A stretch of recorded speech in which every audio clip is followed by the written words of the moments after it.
Assalamualaikum warahmatullahi wabarakatuh. Halo teman-teman, kami dari kelompok 5 akan mempresentasikan studi kelayakan bisnis bab 5 bagian 2, yaitu aspek keuangan. Sebelum masuk ke pembahasan, perkenalkan dulu nih anggota dari kelompok 5. Yang pertama ada Emilia Nurhidayah dengan NPM 179. Yang kedua ada Sofi Marisa dengan NPM 188. Yang ketiga ada Nabila Putri Alivia dengan NPM 189. Yang keempat ada Alia Ashila dengan NPM 197. Dan yang kelima ada Kartika Budiharto dengan NPM 205. Dan yang keenam dan terakhir ada saya sendiri, Eliana Putri dengan NPM 236. Jadi di aspek keuangan kali ini kita akan membahas mengenai 4 hal, yaitu yang pertama pengertian laporan keuangan, yang kedua jenis-jenis laporan keuangan, yang ketiga bentuk-bentuk laporan keuangan, dan yang keempat yaitu rasio-rasio keuangan. Nah, pertama kita akan membahas tentang pengertian laporan keuangan. Jadi, laporan keuangan ini tuh merupakan catatan informasi keuangan suatu perusahaan pada suatu periode akuntansi yang dapat digunakan untuk menggambarkan kinerja perusahaan tersebut. Nah, jenis-jenis laporan keuangan di sini tuh ada 5, yaitu ada laporan laba rugi, neraca atau balance sheet, laporan perubahan modal, catatan atas laporan keuangan, dan juga laporan arus kas. Yang pertama akan kita bahas yaitu tentang laporan laba rugi. Jadi di sini laporan laba rugi itu berfungsi untuk membantu mengetahui apakah bisnis berada dalam posisi laba atau posisi rugi. Nah, laporan laba rugi ini biasa juga disebut sebagai income statement atau profit and loss statement. Lalu selanjutnya ada laporan arus kas atau biasa disebut dengan cash flow. Jadi laporan arus kas ini itu digunakan perusahaan untuk menunjukkan aliran masuk dan keluar kas perusahaan pada periode tertentu.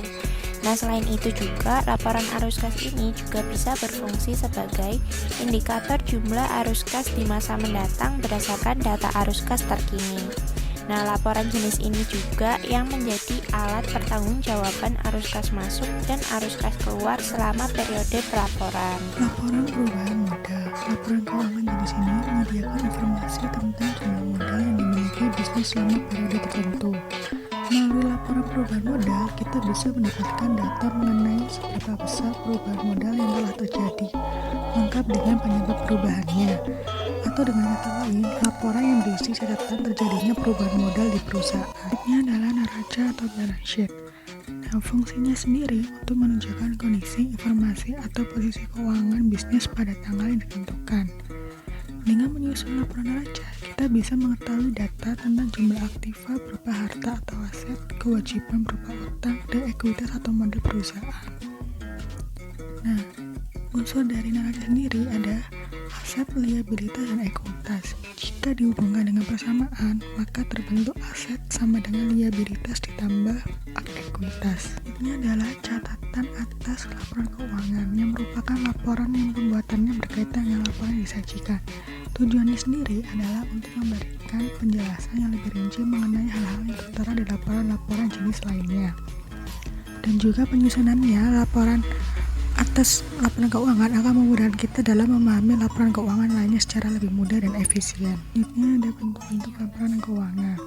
Yang pertama adalah laporan laba rugi yang dibagi menjadi 2 metode. Yang pertama adalah single step, yaitu metode yang mengelompokkan seluruh akun pendapatan secara total kemudian dikurangi dengan seluruh akun-akun biaya, sehingga yang dihasilkan dari perhitungan ini adalah hasil perolehan laba atau rugi bersih dalam satu kali tahap perhitungan. Nah, contohnya dapat dilihat pada gambar di samping, yaitu PT Raspedia, laporan laba ruginya pada periode 31 Mei 2019. Selanjutnya ada bentuk-bentuk laporan keuangan. Yang pertama adalah laporan laba rugi yang dibagi menjadi 2 metode. Yang pertama adalah single step, yaitu metode yang mengelompokkan seluruh akun pendapatan secara total kemudian dikurangi dengan seluruh akun-akun biaya, sehingga yang dihasilkan dari perhitungan ini adalah hasil perolehan laba atau rugi bersih dalam satu kali tahap perhitungan. Nah, contohnya dapat dilihat pada gambar di samping, yaitu PT Raspedia, Laporan laba ruginya periode 31 Mei 2019. Selanjutnya ada neraca atau balance sheet.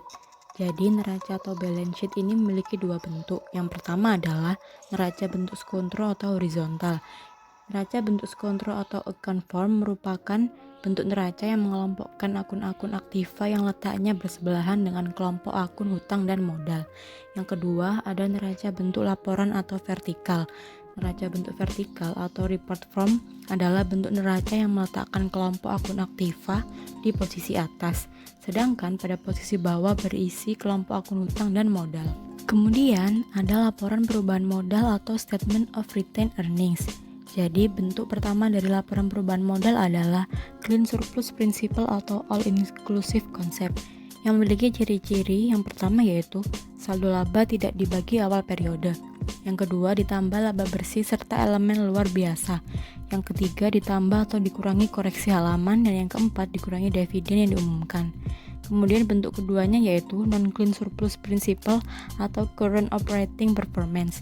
Pada laporan ini, laporan perubahan modal menunjukkan hal-hal mengenai saldo laba tidak dibagi pada awal periode, ditambah dengan laba bersih setelah pajak, yang ditambah juga dengan pos luar biasa baru kemudian dikurangi dengan dividen yang diumumkan. Selanjutnya yang terakhir ada laporan arus kas. Dikarenakan banyaknya kegiatan perusahaan yang berkaitan dengan masalah informasi penerimaan dan pengeluaran, maka untuk memudahkan tercapainya tujuan utama tersebut, aliran arus kas diklasifikasikan ke dalam 3 kelompok yang berbeda. Kelompok pertama adalah kelompok penerima dan pengeluaran kas yang berasal dari kegiatan investasi perusahaan. Kelompok kedua adalah kelompok yang berdasarkan penerimaan dan pengeluaran kas yang berasal dari kegiatan pembelanjaan perusahaan.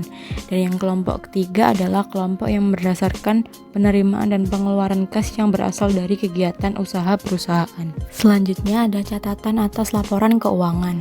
Kehadiran dari laporan perubahan posisi keuangan akan membantu pihak perusahaan dalam beberapa hal, diantaranya adalah sebagai berikut: menjadi ringkasan mengenai kegiatan-kegiatan investasi serta pembelanjaan yang pernah dilakukan perusahaan, dan termasuk di dalamnya juga rincian dana yang dihasilkan oleh perusahaan. Membantu memudahkan perusahaan dalam melengkapi penjelasan tentang beberapa perubahan data posisi keuangan selama masa satu periode berjalan. Laporan perubahan posisi keuangan dapat disusun berdasarkan pada hal-hal berikut ini. Yang pertama, adanya perubahan kas atau ekuivalennya. Yang kedua, perubahan dalam modal kerja neto atau net working capital, yakni berupa aktiva lancar yang dikurangi dengan hutang lancar. Adapun pada umumnya dalam laporan perubahan modal akan dipisahkan ke dalam 2 bagian, di mana bagian pertama biasanya akan menunjukkan sumber-sumber dana, sedangkan bagian kedua akan menunjukkan penggunaan data. Selanjutnya, kita akan membahas tentang rasio-rasio keuangan. Rasio keuangan sendiri merupakan suatu cara yang membuat perbandingan data keuangan perusahaan sehingga menjadi berarti. Nah, rasio keuangan menjadi dasar untuk menjawab beberapa pertanyaan mengenai keadaan keuangan suatu perusahaan. Dengan menganalisis laporan keuangan yang menggunakan alat-alat ukur melalui rasio keuangan, maka seorang manajer bisa mengambil keputusan mengenai keuangan perusahaan untuk masa yang akan mendatang. Nah, sekarang kita beralih ke jenis-jenis rasio keuangan. Ada 4 jenis rasio keuangan. Yang pertama, rasio likuiditas. Yang kedua, leverage ratio. Yang ketiga, rasio aktivitas. Dan yang keempat, rasio profitabilitas. Yang pertama, kita akan membahas tentang rasio likuiditas. Nah, untuk mengukur rasio likuiditas dapat digunakan beberapa rasio, antara lain yang pertama dengan current ratio atau CR, yang kedua ada quick ratio atau acid test ratio, yang ketiga ada inventory to net working capital, yang keempat dengan cash ratio. Beralih ke jenis yang kedua yaitu leverage ratio. Rasio-rasio yang ada dalam leverage ratio antara lain yang pertama ada debt to asset ratio, yang kedua ada debt to equity ratio, yang ketiga ada long-term debt to equity ratio, dan yang keempat ada current liabilities. Selanjutnya, jenis rasio yang ketiga yaitu rasio aktivitas. Sebagian dari rasio-rasio aktivitas antara lain adalah yang pertama ada perputaran piutang atau turnover receivable, Yang kedua ada perputaran persediaan atau inventory turnover. Yang ketiga ada working capital turnover. Yang keempat ada fixed assets turnover. Dan yang kelima ada asset turnover. Beralih ke jenis rasio yang keempat dan terakhir, yaitu rasio profitabilitas. Rasio ini terdiri dari yang pertama ada profit margin atau profit margin on sale. Yang kedua ada return on investment atau ROI. Yang ketiga ada return on equity atau ROE. Selanjutnya kita mempelajari tentang rasio likuiditas atau liquidity ratio. Rasio likuiditas atau liquidity ratio ini sering disebut dengan rasio modal kerja. Nah, rasio ini merupakan rasio yang digunakan untuk mengukur seberapa liquid suatu perusahaan. Pada slide sebelumnya sudah dijelaskan, untuk mengukur rasio likuiditas dapat digunakan beberapa rasio, antara lain current ratio. Current ratio atau CR ini merupakan rasio lancar mengukur kemampuan perusahaan membayar kewajiban jangka pendek atau utang yang segera jatuh tempo pada saat ditagih. Rumus untuk mencari current ratio yang dapat digunakan adalah sebagai berikut. Current ratio sama dengan aktiva lancar dibagi dengan utang lancar, atau current assets dibagi dengan current liabilities. Contohnya dapat dilihat pada tabel di samping. Yang kedua, untuk mengukur rasio likuiditas dapat digunakan dengan quick ratio atau acid test ratio. Rasio ini memiliki arti rasio uji cepat yang menunjukkan kemampuan perusahaan untuk membayar kewajiban jangka pendek dengan aktivitas lancar tanpa memperhitungkan persediaan. Ada dua rumus untuk menghitung quick ratio atau acid test ratio ini. Rumus yang pertama adalah current assets dikurangi inventory dibagi dengan current liabilities. Rumus yang kedua adalah kas ditambah dengan bank ditambah dengan efek ditambah dengan piutang dibagi dengan current liabilities. Dengan contoh dapat dilihat pada tabel di samping. Selanjutnya kita masuk kepada inventory to net working capital, yang merupakan rasio yang mengukur atau membandingkan antara jumlah persediaan yang ada dan modal kerja perusahaan. Nah, rumus yang didapat adalah inventory to NWC sama dengan inventory dibagi current asset dikurangi current liability. Nah, di layar kalian itu ada contohnya kan. Nah, kita langsung aja ya ke rumusnya. Jadi waktu tahun 2004 itu kita pakai rumus yang tadi sudah saya jelaskan. Jadi inventory to NCW-nya sama dengan 225.000 dibagi 1.140.000 dikurangi 815.000. Jadi sama dengan 69,23%. Itu juga berlaku buat tahun 2005 dan 2006. Nah, itu tadi contoh bagaimana menghitung inventory to net working capital. Lalu kita masuk kepada cash ratio, yaitu alat untuk mengukur seberapa besar uang kas yang tersedia untuk membayar utang.